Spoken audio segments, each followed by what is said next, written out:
Comment ils arrivent à faire des chips goût cheeseburger? Ça n'a aucun sens. Comme la sauce barbecue, c'est quoi? C'est des restes de charbon de bois fumé? Ça voudrait dire que la sauce samouraï, c'est...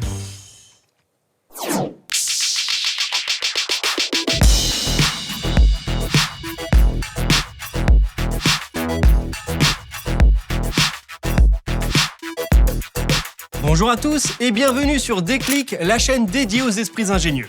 Aujourd'hui, nous allons parler de l'histoire des saveurs. Alors, pas des 371 restaurants qui s'appellent l'histoire des saveurs, mais bien de l'origine des saveurs.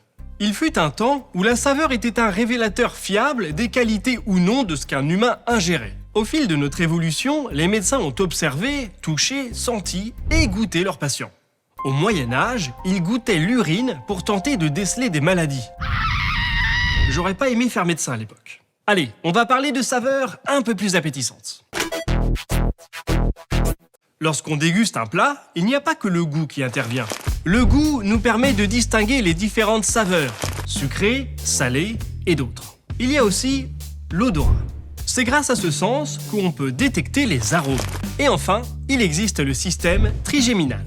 Un nerf, le trijumeau, divisé en 3 branches dans la bouche, le nez et les yeux. Il nous permet de détecter le piquant, le pétillant ou encore le brûlant. Donc, quand on dit qu'un plat est bon ou non, on parle de l'ensemble de ces sensations. Et cet ensemble, on l'appelle communément le goût. Et scientifiquement, la flaveur. En 1914, le chimiste George Cohn définit 4 saveurs élémentaires: sucré, salé, amer et acide. Et pendant longtemps, on a cru qu'il existait une carte de la langue. Chaque zone de notre langue pourrait détecter une seule saveur. Cette carte est toujours enseignée, mais plusieurs scientifiques ont démontré qu'elle était fausse. Je viens de vous dire qu'il existait 4 saveurs. Eh bien, j'ai menti. Il y en a une 5e, moins connue, l'umami. Une saveur détectée par le japonais Kikunae Ikeda en 1908 et officiellement reconnue en 1985. L'umami, pour faire simple, est due à la présence entre autres du glutamate et on le trouve dans l'anchois, le parmesan, le poisson séché, les bouillons de viande ou encore les champignons shiitake. Cette saveur est décrite comme ayant un goût savoureux et charnu qui amplifie les arômes.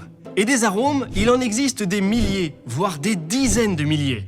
Et ça fait un bout de temps qu'on en raffole. À l'Antiquité, les Égyptiens et les Romains utilisaient des herbes aromatiques. Et au fil du temps, de nouvelles épices ont été découvertes. Mais la révolution du monde des saveurs, c'est la chimie. De nouveaux procédés comme la distillation ouvrent la porte à encore plus d'arômes.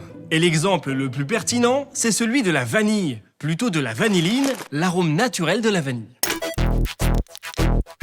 C'est Théodore Nicolas Goblet qui est parvenu à l'extraire pour la première fois en 1858. Travail qui va inspirer Ferdinand Tiemann et Karl Reimer en 1874, lorsqu'ils vont créer un arôme artificiel de vanille, sans avoir de gousse de vanille, mais à partir d'écorce de pin. Mais pourquoi faire de la fausse vanille quand on peut en avoir de la vraie?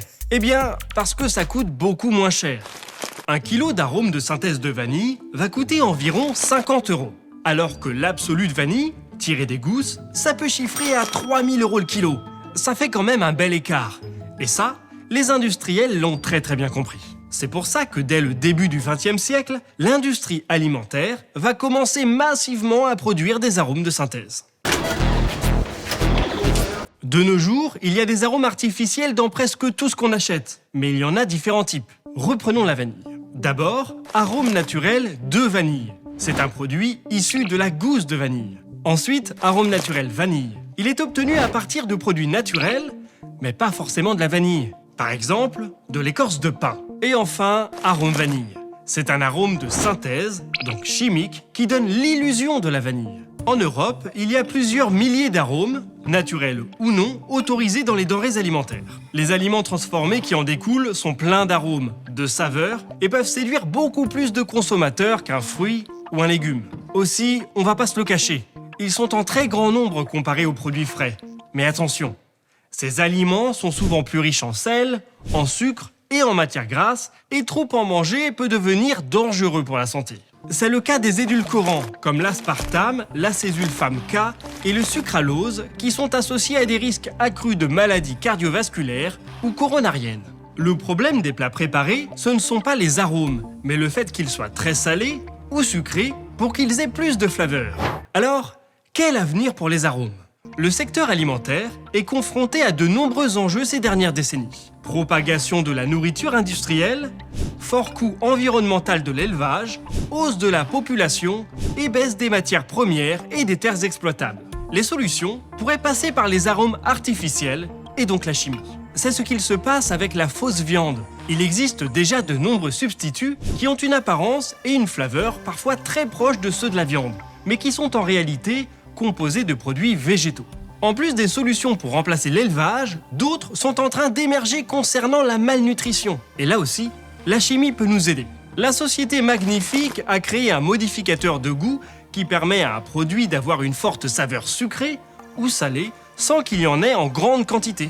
Par exemple, j'ai envie d'un yaourt nature avec du sucre. Je ne mets que 20% du sucre nécessaire, j'ajoute le modificateur et à la fin, c'est comme si j'avais mis tout le sucre prévu. Et enfin, pour les plus gourmands qui ne peuvent pas manger de sel ou de sucre par exemple, Omei Miyashita a créé un appareil électronique à lécher qui reproduit les 5 saveurs: sucré, salé, acide, amer et umami. Directement connectée au téléviseur, elle pourra reproduire les saveurs que vous voyez à l'écran, le tout sans prendre un gramme. C'est peut-être ça l'avenir du goût. Croquer une pastille, lécher son simulateur de goût. Mais bon, ça remplacera jamais un vrai cheeseburger.